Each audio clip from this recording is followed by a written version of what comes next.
சென்ற வருடம் மிகப்பெரிய பிரச்சனையை ஏற்படுத்திய சுவாதி கொலை வழக்கு திரைப்படம் பல மாற்றங்களுக்கு பிறகு நுங்கம்பாக்கம் என்ற பெயரில் அனைத்து விலைகளையும் நாங்கள் முடித்தோம்.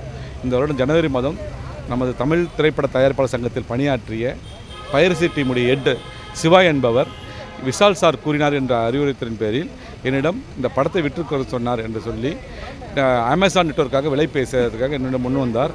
அதற்கு வேண்டிய ஆவணங்கள், போட்டோ கார்டு, ப்ளோ அப்பு, படத்தினுடைய ஸ்னாப்சிஸ், சென்சார் சர்டிஃபிகேட் மற்றும் ட்ரெய்லர் அனைத்தையும் நாங்கள் அவரிடம் ஒப்படைத்தோம். ரெகுலராக எங்களோட தொடர்பு கொண்டு பேசி கொண்டிருந்தார்.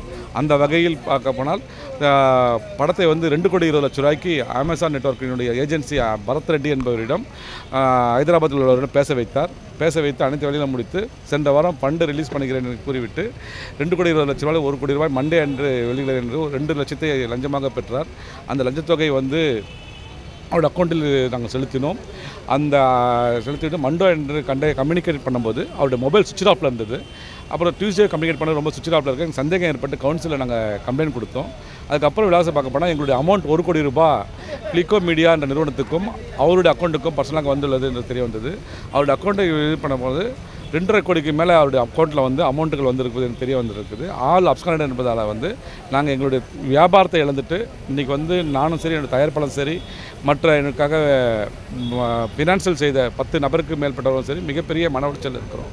அதை உடனடியாக அவருக்கு தப்பித்து போகாமல் பிடிப்பதற்காகவே நாங்கள் காவல்துறையிடம் முறையிட்டு புகார் செய்துள்ளோம். இதை பற்றி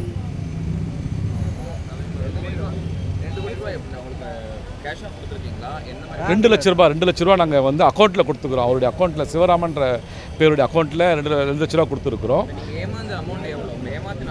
2 லட்ச ரூபா நாங்கள் கொடுத்தது அக்கௌண்ட்டில் கொடுத்தது. ஆனால் 2 கோடி 20 லட்ச ரூபாய்க்கு அக்ரிமெண்ட் போட்டோம். 1 கோடி ரூபா ரிலீஸ் பண்ணிட்டேன்னு சொல்லிட்டு அவங்க கூட இருக்கிறவங்க அத்தனை பேர் சொல்கிறாங்க. அக்கௌண்ட்டில் ட்ரான்சாக்ஷன் செக் பண்ணி பார்க்க போனால் 3.5 கோடி வரைக்கும் வந்திருக்கு அவருடைய அக்கௌண்ட்டில். அது வேறு அமௌண்ட் நிறைய பேர்கிட்ட ஏமாற்றி தான் சொல்கிறாங்க. அமேசான் டைரெக்டான ஆட்கள் நபர் இங்கே இல்லை. அதோடைய மெயின் ஏஜென்ட் ஹைதராபாத்தில் இருக்கிறதாகவும் அவங்ககிட்ட சப் ஏஜென்ட்டாக இவர் செயல்படுறதாகவும் அவங்க மெயின் ஏஜென்ட்கிட்ட இவர்கிட்ட அமௌண்ட் வந்துருக்கதா சொல்லியிருக்காரு.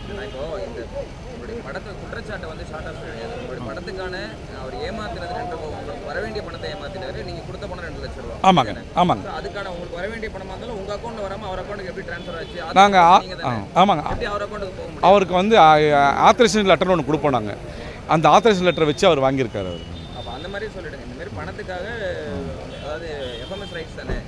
இல்லை, ஒட்டுமொத்த ரைட்ஸ், உலக உரிமை, ஓவரால் ரைட்ஸுக்கு நுங்கம்பாக்கம் படத்துக்கு வர வேண்டிய பணத்தை, எங்கள் பேருக்கு வர வேண்டிய பணத்தை முறைகேடா அவர் பேரில் கேட்டு நாங்கள் கொடுத்து அவர் பவரை யூஸ் பண்ணி வாங்கிட்டாரு.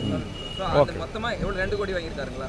1 கோடி ரூபாய். 1 கோடி ரூபா உங்களுக்கு ஏமாற்றம். 1 கோடி ரூபா நாங்கள் கொடுத்து 2 லட்சம், மொத்தமாக கேட்டு 1 கோடி 2 லட்ச ரூபா நாங்கள் கொடுத்த அதிகாரத்தை பவரை பயன்படுத்தி தவறாக வாங்கிட்டாரு. ஸோ அவர்கிட்ட இந்த பணத்தை மீட்டு தரணும். திரும்ப இந்த பணத்தை முறைப்படியாக வெளியிடுறதுக்கு வழிவகை. அதை மட்டும்